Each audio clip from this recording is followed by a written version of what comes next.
Oh. All right, lovely. Thank you very much. So thank you very much indeed for convening this conference, which is extremely timely. And I think, in my view, every thing helps. So we need to continue to put pressure on our own government here in the UK, as well as other organs such as the European Parliament and obviously the United Nations and the government of India.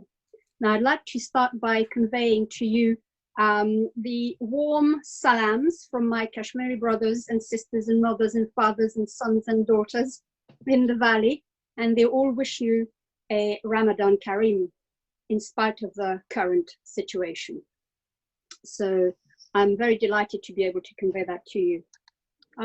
So I've been asked to speak on press freedom and also on some of the cases that the Indian government have instigated against Kashmiri journalists, and some of them are also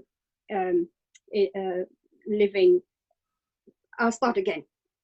So basically, Reporters Without Borders, their 2020 press freedom report ranks India at number 142, which is a drop from 2019 of 2 points. And in the region, it is basically ranking as 0.34, which is another drop in terms of the decrease of its ranking. So what does that mean? So in spite of appearances, in terms of the narrative which is being promulgated in India as mainstream media organs, the situation with regard to press freedom is actually much, much worse than we are led to believe here in the West.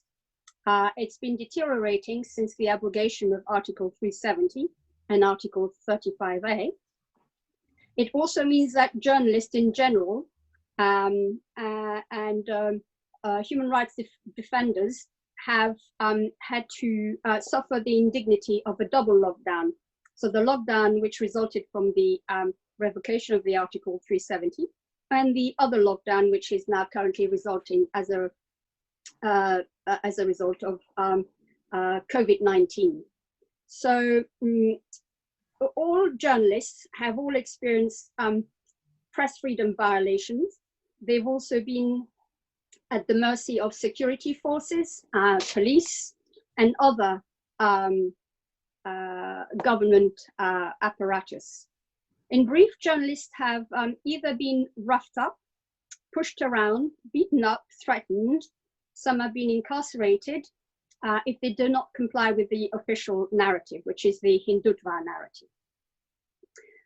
Things have certainly particularly worsened since the Modi RSS BJP win with an overwhelming majority in the spring of last year. And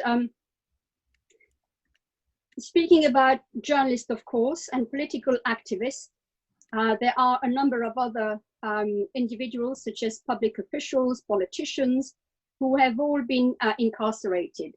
So it really is very much demonstrative of the fact that Modi's government is an ethnocentric, undemocratic regime, which is more akin to possibly the KKK or Franco's Spain, Mussolini's Italy, obviously Hitler's National Socialism, namely Nazism, or even the Zionist regime in occupied Palestine. So people of conscience have tried their best to speak out, and they've all paid and are paying the ultimate price, which is that they have been summoned by to present themselves at a local police station. But interestingly, what is happening here is to prevent factual information to reach people across the globe, so as to continue to maintain the smoke screen of the narrative which has been propagated by the Indian government. Interestingly, Article 19 of the Indian Constitution states that freedom of speech is the right to express one's opinion freely without any fear through oral, written, electronic, broadcasting, and press. And since the Indian government is a de facto military occupier, all people who are living under the military occupier's regime should effectively be able to enjoy, I say this in a qualified manner, of course, their right to speak or write freely. The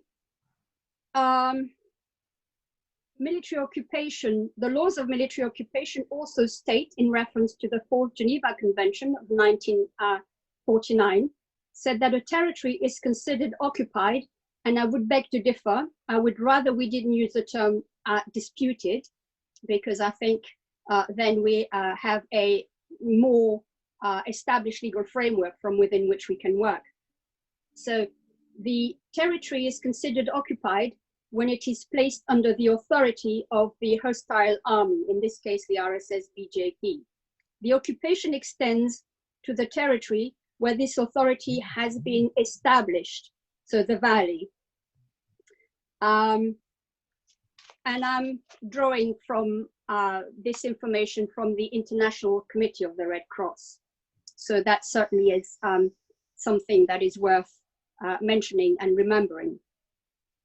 So the intention here is not only to undermine, but to actively violate the right to freedom of expression as affirmed in Article 19.